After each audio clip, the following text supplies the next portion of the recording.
Sa tanan nagmahay o gasuko nako na wala ko niuban sa majority group, pasaylohin ko ninyo. Kaya nako makapagtrabaho sa dili nako kapartido. Kaya nako makistorya sa mga dili nako kaparehas o itahonan. Nabuhat na nato ni sa una pa sama sa one Bukidnon.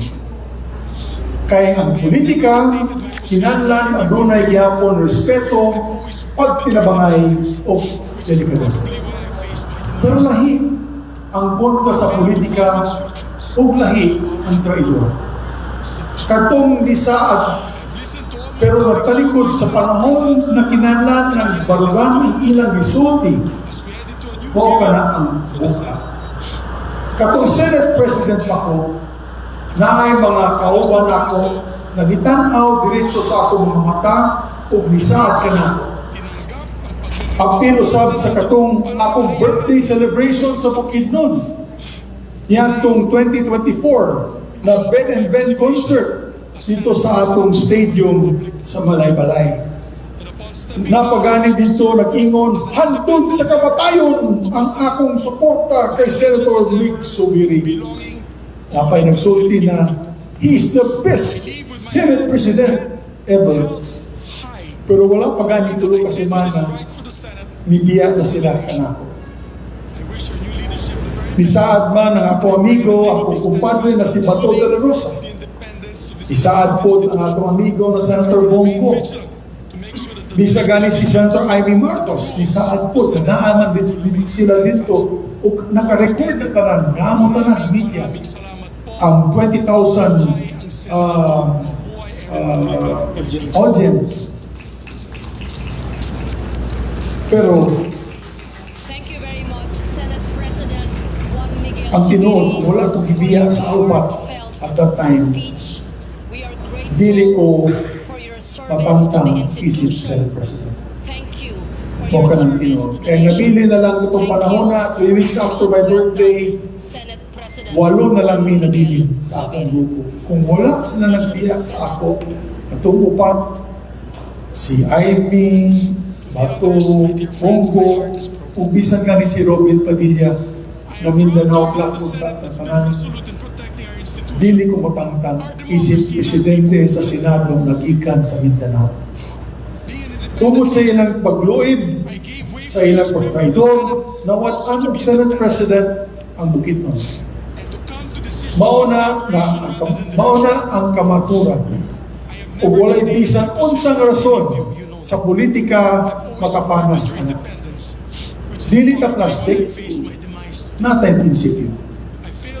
Gusto sa uban nga i-connecta kini sa mga Duterte. This is not about the Dutertes. Walay nabot ang ating mapalangga Duterte State. Dili kini bahin na. Natangtang ko pagka Senate President tungod sa kasuko kanako sa mga naa sa taas. Kabalo naman mo sa background na. Tungod kay hitubutan nako ang mga hearing ni Senator Bato de la Rosa na gitawag niya Ideya Leaks. O ang uban nako ang mga kauban sa Senado nga nakapanghimulos sa akong baruganan. Sila mismo ang nikuyog sa mga nipulik nako sa ulahin. Mao ka ng sinay. Kalunggumanan. Suko kayo ang Malacanang, nagipadayon ako ang mga hearing ni Senator Bato de la Rosa. Ang pinakaulay na hearing nila was Wednesday. Tungod ipadayon ako ang hearing tungod sa akong pagpalangga o pagrespeto sa ilang grupuhan. By Friday, nag-withdraw support na ang mga kalyano sa Malacanang kanako, mga kaitsun. And by Monday, itangtang na ko isip Senate President ni Senator Chis Escudero. That is history. That is on the record.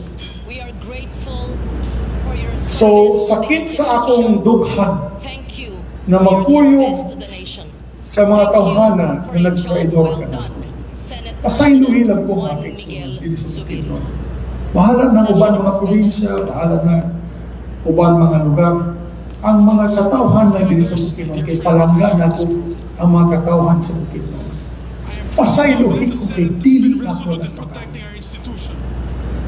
Kaya na ako pasayloon ang mga kontrapartido.